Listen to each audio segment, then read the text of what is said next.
हाँ हितेशભાઈ हाँ એ પેલી ગાયના ભાઈ અમારે બીજદોન કરવાનું છે બે પકડ જોવા જઈએ હશે ને પેલી મમ્મી આ છે અમારા બીજદોન કર્મચારી હિતેશભાઈ ચૌધરી હવે તમે જુઓ એમની જે છે ને બીજદોન કરવાની સિસ્ટમ જુઓ તમે એ કેવી રીતના બધું બીજદોન કરે છે ને કેવું થિયરીથી કરે છે બિલકુલ આમ સિસ્ટમેટિક બધું કામકાજ હોય છે એવું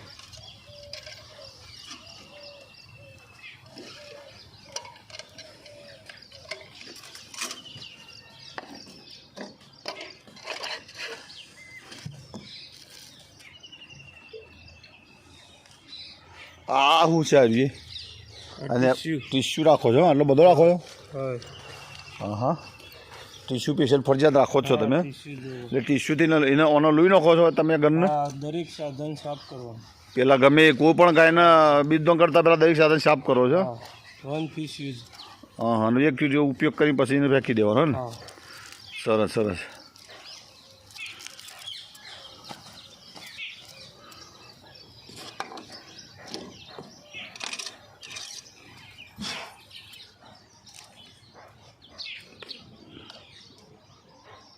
तीस सेकंड थोइन कर देवानो આ જે પદ્ધતિ છે ને આ લોहा બોવાની ઇસ્યુથી લોહાનું સાફ કરીને પછી જ બીજદોન કરવાનું અને અમને એક કાયમની પદ્ધતિ છે પાછી જુઓ બિલકુલ આ કાયમની પદ્ધતિ આ રીતે એવું ને કે આ એને હેળો બીજદોન કરીને જતા રહ્યા કાકા અંદર એવું કેવું છે કે ઇન્ફેક્શન કશું કોઈ જાતનું લાગવું ના જોઈએ એમ કેવું છે એમનું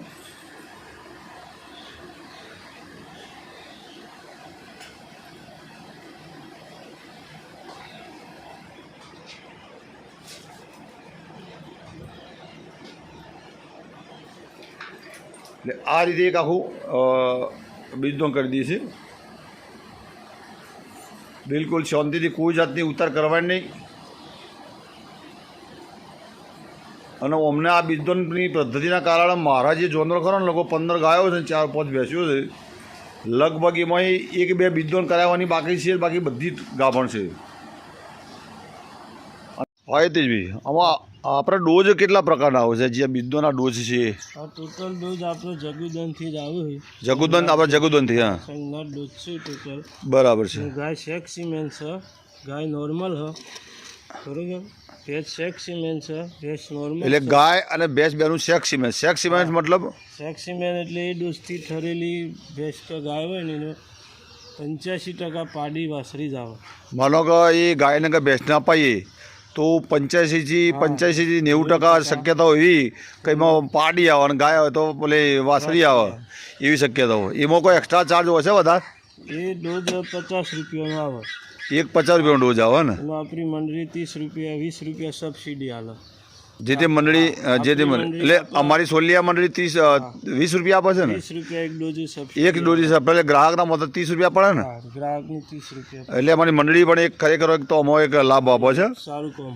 અને એક સારું કામ કહેવાય બીજા એક પીટી યોજનાના પણ છે ને બીજું કોકરેજ ગાયના પણ છે ને તમારા પાસે ડોઝ કોકરેજ ગીર જે ક્રોસિંગવાળા હવે બીજું મેં એવી વાત સાંભળી હતી કે જેમ પેલું ટેસ્ટ બેબી થતી હોય છે ને આપણે એ ટાઈપનું આપણે અમારે કંઈક નવી યોજના આપણે દૂધ સાગર ડેરી આવી છે હા એમ્બ્રિયો ટ્રાન્સફર ચાલુ છે એમ્બ્રિયો ટ્રાન્સફર એટલે શું એટલે જે સારી ઓલાદની ગાય હોય એનું એડું લઈ સારી ઓલાદનો જે બુલ હોય એનું બીજ લઈને અને બેનું ફલિનીકરણ થઈને જે બીજ તૈયાર કરવામાં આવે હા એ બીજી ગાયમાં મૂકવામાં આવે હા હા એટલે આજે વન ટાઈપ આજે ટેસ્ટ બેબી જે બાળકોમાં મૂકે છે એ ટાઈપનું જે આપણી ગાય હોય એનું કોઈ ગુણ આવે નહીં એમાં બરાબર સારી ઓલાદનો જે બુલ હોય એનું જ બચ્ચું એમાં અને સારી ઓલાદની જે માનું બીજ લીધું હોય એના જ ગુણ આવે બરાબર બરાબર બરોબર અને આપણી ગાય તો ખાલી ભાડાનું મકાન જ કહેવાય હા એટલે હમણું ઓલાદ સુધારણા માટે બહુ સારું કામ કરેલું હોય એવી ઓમાં ખરેખર અમારે દૂધસાગર ડેરીને એક તો પહેલાં ધન્યવાદ એ આપવા પડે